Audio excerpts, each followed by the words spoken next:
Des mermates les amis, on se retrouve pour un petit tuto crêpes. Bon avant ça vous m'excuserez mais il fait un petit peu froid chez moi donc laissez-moi mettre une petite écharpe.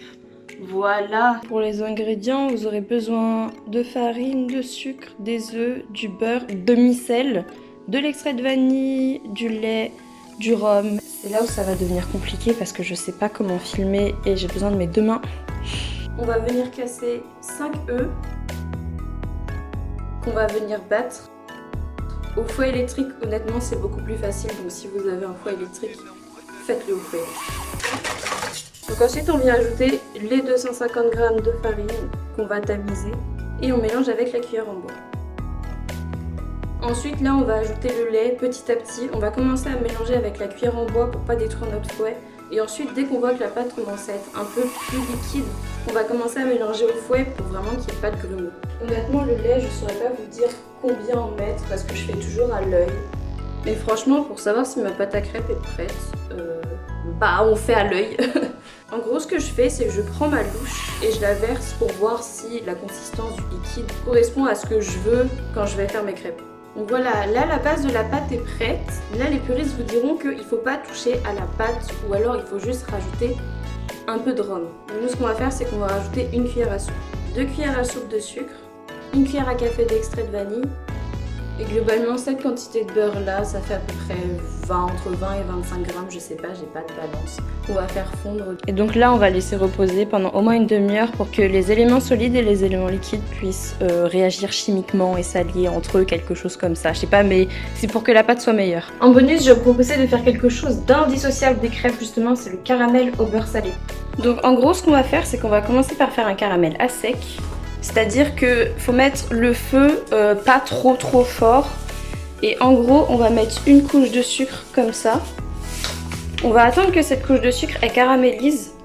Et ensuite, au fur et à mesure que ça caramélise, on va rajouter petit à petit des couches de sucre. Sauf que bien évidemment, j'ai une plaque électrique qui met 10 plombes à chauffer. Du coup, ça va être très long. Vous voyez juste ici, là, ça commence un peu à se liquéfier. Donc ça veut dire que ça commence à caraméliser. Et quand le sucre, ou du moins à peu près tout le sucre est caramélisé, on va rajouter du sucre. Et vu que la casserole est chaude, en fait, en gros, le sucre va fondre assez rapidement.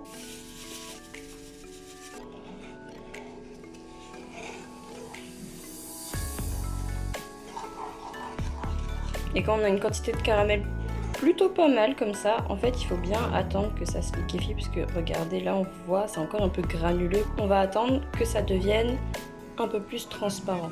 Voilà, maintenant quand je mélange j'ai quand même beaucoup moins de résistance. Ça paraît vachement sombre mais c'est parce que j'ai une casserole sombre, regardez ça a une jolie couleur comme ça. Vous voyez ce genre de petites bulles là, ça veut dire que le caramel est prêt. On va prendre de la crème liquide. Et j'en ai déjà foutu partout. Et c'est parti! Waouh.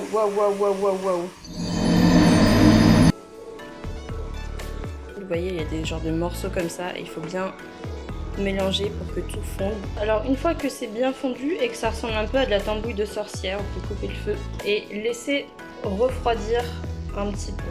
Pendant ce temps-là, on va reprendre du beurre demi-sel et on va le couper en petits morceaux. Alors pour la quantité, j'en ai aucune idée, donc on va juste faire au pif. Maintenant que le caramel a refroidi, et c'est très important qu'il refroidisse, on va incorporer le beurre à l'intérieur. C'est super important parce que si on met le beurre alors que c'est encore trop chaud, en fait le beurre va cramer et il va pas bien s'incorporer.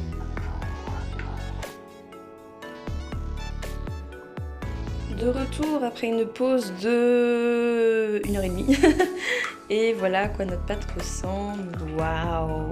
Et c'est parti!